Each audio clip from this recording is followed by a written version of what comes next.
कुछ स्कूल्स में micro economics चल रहा है, कुछ स्कूल्स में स्टैटिस्टिक्स चल रहा है।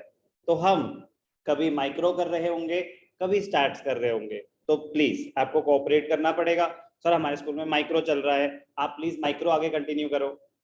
सर हमारे स्कूल में स्टैट्स चल रहा है, आप प्लीज माइक्रो मत कराओ, स्टैट्स मत कराओ, प्लीज यार। तो मेरी लिमिटेशन भी अंडरस्टैंड करना, थोड़ा माइक्रो थोड़ा स्टैट्स, इवेंचुअली आपके सब कुछ ही आना है।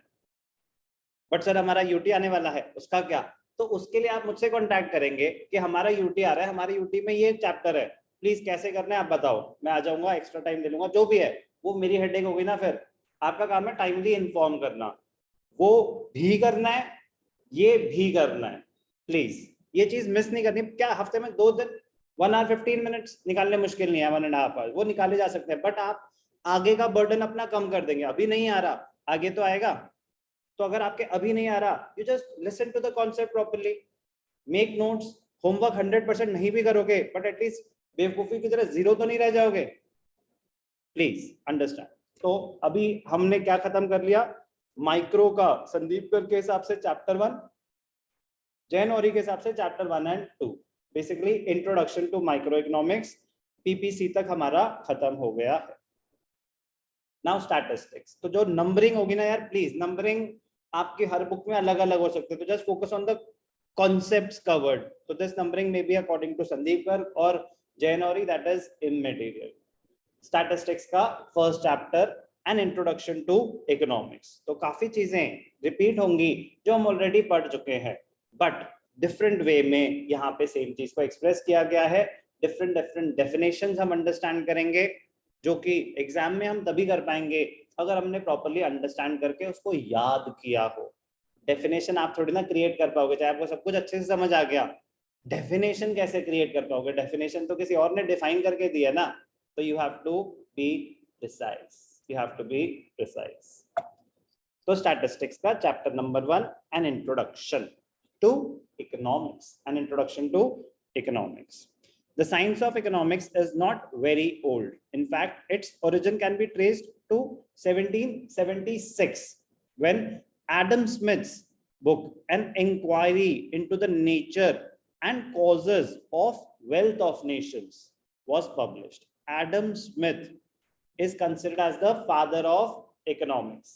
तो क्वेश्चन आ सकता है एग्जाम में, who is considered as the father of economics? The answer would be Adam Smith. कह रहे इकोनॉमिक्स की स्टडी ज्यादा कोई पुरानी नहीं है, 1776 इज व्हाट 300-400 इयर्स ओल्ड, तो वो कोई ज्यादा पुराना नहीं माना जाता। सिविलाइजेशन तो थाउजेंड्स ऑफ इयर्स ओल्ड हो सकती हैं। कब रियलाइज हुआ कि अच्छा इकोनॉमिक्स भी कुछ होता है? When Adam Smith's book an inquiry into the nature and causes of wealth of nations was published. With the increase in the areas of human activity, the scope of economics has considerably increased over the years. अभी तक हमने क्या पढ़ा? Economics, economics is the study of human behaviour, how he achieves the means for living, ठीक है ना? Similar lines पे अब डिफरेंट डिफरेंट इकोनॉमिस्ट की डेफिनेशंस क्या क्या आई वो हम स्टडी करेंगे। The word economics has been derived from two Greek words, oikos mean house and nemen meaning to manage. Correct? How has the word economics been derived? Correct? Two Greek words, oikos, nemen. Oikos means house, nemen means to manage. Thus, economics means household management. Household management. Human behavior, how he earns his means of living. Similarities हैं, तो similarities तो रहेंगे, but यहाँ पे और हम चीजें add करेंगे। Earlier it used to be called as political economy. As a subject economics is not very old, however there is no harmony. Important point है, there is no harmony on its definition. मतलब कितनी बड़ी बात बोल दी, no harmony on its definition. मतलब different different economist ने अपनी अपनी डेफिनेशन दे रखी है, कोई हार्मनी मतलब उनमें अग्रीमेंट नहीं है। कोई कहता है कुछ, कोई कहता है yes there are points of similarities, but अलग अलग डेफिनेशंस नहीं है सबने। तो there is no one definition of economics. Different economist have given different definition and there is no harmony. There is no कि चलो ठीक है, हाँ सब बोले नहीं ये है फाइनल डेफिनेशन, पुरानी सबको ओवरसीड कर दिया इसने। No, they also exist.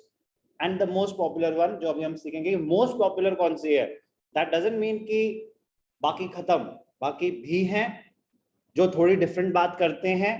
तो there is no harmony, means there is no agreement कि अच्छा चलो ठीक है कि हाँ ये सही कह रहा है, यही सही है। तो ये होता ना कि चलो अग्रीमेंट हो गया कि this definition is valid.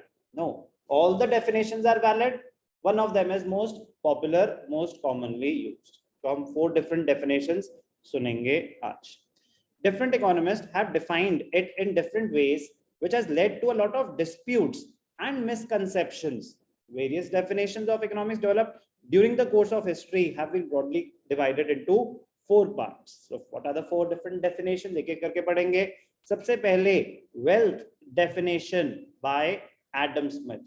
Adam Smith is the father of economics. आगे जाके हम सीखेंगे कि father of economics कोई और है, फादर ऑफ मॉडर्न इकोनॉमिक्स कोई और है। तो ट्रिकी क्वेश्चन हो जाएगा ना, क्योंकि क्या होता है कुछ बच्चे सिर्फ आधी बातें सुनते हैं। फादर ऑफ इकोनॉमिक्स, तो जब भी क्वेश्चन आएगा फादर ऑफ मॉडर्न इकोनॉमिक्स, जिसने डीपली नहीं सुना उसके लिए तो वही सेम ही क्वेश्चन हुआ ना। Modern economics, father of economics तो एडम स्मिथ है, तो फादर ऑफ मॉडर्न इकोनॉमिक्स भी एडम स्मिथ ही होगा। डिफरेंट क्वेश्चन हो जाता है। Any idea who is the father of modern economics? Samuelson.